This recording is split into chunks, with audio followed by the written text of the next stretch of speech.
Eh, bonjour, nous sommes à Chamoux-sur-Gelon avec Sylvain Dagan, qui est le directeur de la société Bioval. Bonjour. Alors, bonjour. Cette société elle a une particularité. C'est innovant ce que vous faites vous-même ici. Alors, chez Bioval, nous sommes spécialisés dans la valorisation énergétique de déchets. Notre métier, c'est de valoriser des déchets secs, non dangereux, destinés initialement à l'enfouissement, en combustible alternatif. Donc nous, les produits que nous recevons, les déchets que nous recevons, ce sont les déchets ultimes que vous pouvez déposer en déchetterie. Et notre métier, c'est de les valoriser en combustible alternatif. Alors, c'est un peu les déchets que nous avons là derrière. C'est exactement ceux-là qui sont arrivés ce matin, ouais. Voilà. Et qu'on va valoriser dans la journée. Donc tout ce qui peut paraître, bon, ce sont tous les déchets végétaux, etc., qui ont une finalité. Les pierres, tout ça, le béton, c'est autre chose. Chez nous, c'est le reste. Ouais. Chez nous, on reçoit vraiment que les déchets qui ont une valeur énergétique et qu'on ne peut plus recycler pour leur matière. C'est pour éviter qu'ils se retrouvent en décharge et en enfouissement. Alors, est-ce qu'il y a beaucoup d'entreprises comme la vôtre en France, parce que c'est pas tout le monde? Alors, en France, il y a à peu près une quinzaine d'acteurs qui produisent des CSR. C'est l'acronyme officiel de ce combustible que nous fabriquons, qui veut dire combustible solide de récupération. On a à peu près une quinzaine d'acteurs en France. Et ici, à Chamoux-sur-Gelon, on a le mérite d'être le premier dans l'histoire. C'est la société Cibu Environnement qui avait créé ça en 2005. Et aujourd'hui, en 2023, on est encore le plus gros producteur en volume, avec quasiment 70 000 tonnes de déchets reçus et traités sur le site. Alors, on va aller voir un petit peu ces déchets où ils sont, dans la chaîne, et puis vous expliquer à quoi servent ces déchets. Eh ben allez, allons-y. On y va. C'est parfait. Ça vous va, hein? C'est toujours un peu pénible. Donc ici, nous sommes sur la première étape du procédé de fabrication. La première étape, elle consiste à trier et à mélanger les déchets qu'on reçoit et à les charger dans notre ligne de production.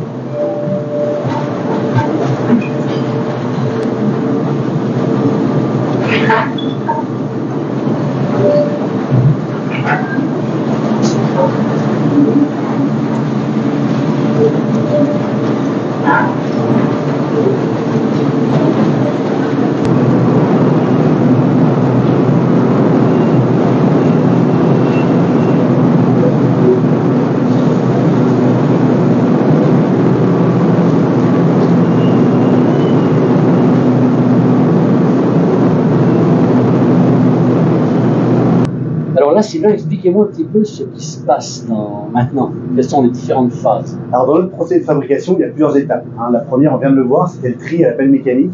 Et ensuite, il va y avoir différents enchaînements de procédés, comme du criblage, du broyage, du pré-broyage, du déferraillage. On va trier les déchets, les plus gros, des plus petits, les plus grands, des plus courts. Et l'objectif, c'est vraiment de garder la fraction énergétique qui va nous intéresser pour notre combustible et de se séparer et de valoriser autrement des déchets qui n'ont pas de valeur énergétique. Alors là, Sylvain, on est dans quelle phase par rapport à tout ce que l'on a vu jusqu'à présent? Alors ici, on est à la fin de la ligne de production. Le CSR, il est prêt à être expédié dans nos exutoires qui vont le consommer. Alors CSR, rappelez-nous un peu ce que c'est. Donc CSR, comme je vous disais tout à l'heure, c'est le combustible solide de récupération. Okay. Et donc c'est un mélange de déchets, de tout type de déchets secs et énergétiques. On va retrouver dedans du plastique, bois, papier, carton, textile, ameublement, différentes choses. Et alors on arrive à brûler ceci à la place du pétrole, c'est-à-dire à la place d'énergie fossile finalement. Absolument. Nos CSR aujourd'hui sont valorisés dans les cimenteries locales, notamment les cimenteries Vicat. L'objectif de ces CSR, c'est de substituer les énergies fossiles carbonées, comme le charbon ou le coke de pétrole. Et alors vous arrivez à grimper en température avec ceci? Ce qui est une cimenterie, c'est un outil industriel unique au monde qui est capable de brûler des déchets à 2000 degrés. Et donc dans des conditions où ils vont être complètement détruits. Il n'y a quasiment aucune molécule chimique qui résiste à 2000 degrés. Et effectivement, ça permet donc de valoriser ces déchets et de réduire significativement les émissions de CO2 émises sur le territoire. Et uniquement avec des déchets qui étaient normalement destinés à l'enfouissement. Absolument. Absolument. C'est une solution quand même pour toutes ces grosses décharges que l'on trouve maintenant. On ne sait plus quoi faire des déchets. Il y a un gros enjeu de la réduction d'enfouissement des déchets en France et en Rhône-Alpes particulièrement, en Auvergne-Rhône-Alpes. Et donc oui, effectivement, nous, notre activité, elle contribue directement à permettre la réduction de l'enfouissement et à valoriser ces déchets en énergie. Je vais quand même faire voir ça devant la caméra, mais c'est assez fou. On dirait ce que l'on met pour faire des coussins. C'est vraiment curieux. Il y a un peu de tout là-dedans. Il y a du plastique, il y a de la mousse, il y a tous ces déchets. C'est curieux quand même. C'est mélangé exprès, donc ça arrive comme ça, c'est broyé et on n'a pas. Ouais. Bon, tout ça est broyé sans. Tout ça est mélangé, oui, on mélange les déchets, pour atteindre une recette, parce qu'on a l'impression, quand on regarde ces CSR, que c'est un joli petit fourre-tout, alors qu'en réalité, non, il y a une recette chimique qui est très précise, parce qu'encore une fois, l'industrie cimentière qui va l'utiliser est une entreprise qui fonctionne à feu continu, comme on dit, un processus industriel à feu continu qui ne s'arrête jamais, donc on se doit de ne surtout pas perturber ce processus. Et alors, ces déchets viennent d'où exactement? Les déchets, ils viennent pour 80% d'entre eux à moins de 50 km du site, et les 20% qui manquent sont à moins de 80 km du site. Donc essentiellement des déchets de Savoie et un tout petit peu autour du département.